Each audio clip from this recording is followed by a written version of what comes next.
Amber, your superhero stylist. It's December 19th, 2008, and today I am discussing Project Superpowers, the spin-off of the Black Terror issue number 2.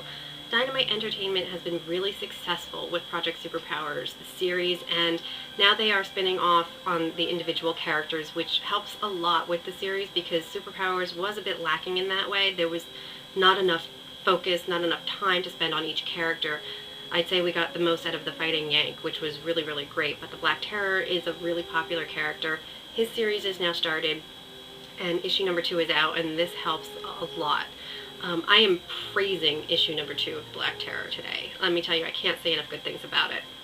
This character was created in 1941, and like the other superpowers from the series, he was trapped in an urn that they referred to as Pandora's box, and the urn was finally broken.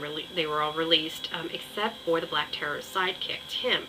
So that is the driving motivation that's here in the spin-off. The Black Terror is looking for Tim, and he gets some clues, and it leads him to the White House. He thinks there's a cover-up by President West, and he injures every member of the Secret Service and the armed forces that are between himself and President West.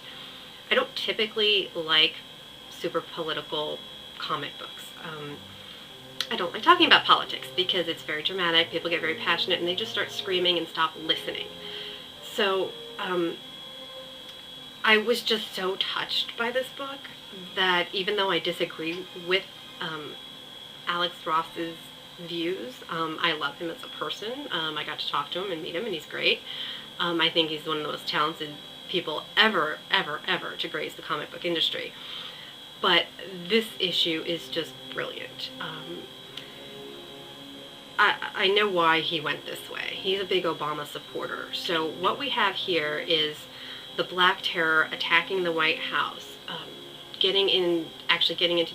they're trying to get his hands on President West and getting him out because he feels that that's what is right. And this is just, a wonderful colored analogy for, Alex Ross, and I'm guessing Jim Krueger's own personal viewpoints here. It's just scripted out, brilliantly painted, and how they feel like they should be going into our own White House and taking President Bush and getting him out. It's interesting that nobody dies in this issue. It's all about injury. He makes it very, very clear nobody's dying to get this done.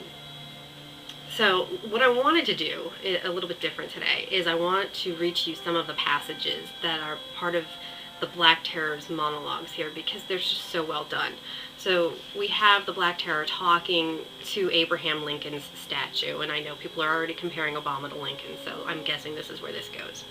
Before the Civil War started, there was something wrong with the country, right?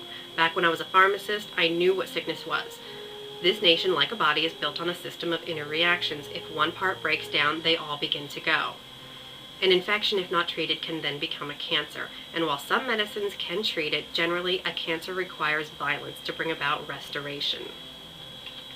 And then we have the Black Terror talking to Tim in a bit of a training session, very mentor-like, which is what, any good hero does with his sidekick. He has to explain why, even though the president has all of these armed security guards, why they're there and they're still helping to guard him. He says a king only has to do what he thinks is right for his people. A president has to listen to the heart of not only his nation, but all other nations as well. And then we get the big, huge kabam here, where the Black Terror is in full-on air assault, trying to get into the White House. And this is the inner monologue that we hear inside his head. He needs to announce his coming, he thinks. Needs to make certain that there isn't a person across the planet that doesn't say, look up in the sky, it's not some stinking bird, it ain't a stupid plane. It's a man that isn't going to take it anymore. They have no idea who they're dealing with. None of them do. They need to remember that sometimes all it takes is one man. And this is, of course, because everybody's been comparing Obama to everything from Jesus Christ to Superman. So this is the Superman analogy being addressed here. That no matter what life throws at him, sometimes all that is required is one man willing to say no. No to the bloated bureaucracies, no to the apathy that is veiled in modern tolerance, no to the idea that safety for the whole family isn't the moral sterilization of generations to come. He can't leave it this way, not in good conscience. He is not a citizen of this world now, but of what was before and what will be again, an America that is more of a dream to what he now sees.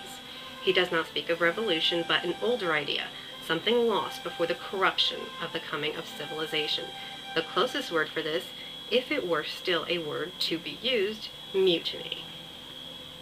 So and honestly, is brilliantly written, and they did a great job on it. So whether you agree with their political views or not, whether you're Democrat, Republican, or Libertarian, I think you need to get the Black Terror issue #2. It's phenomenal. That's my review for this week. Thanks for tuning in. Because it's the holidays, you probably won't see me for a couple weeks, so be sure to subscribe to the channel before you log out, and that way you'll be notified when my next episode is up. I'm Amber, your superhero stylist. Thanks for watching.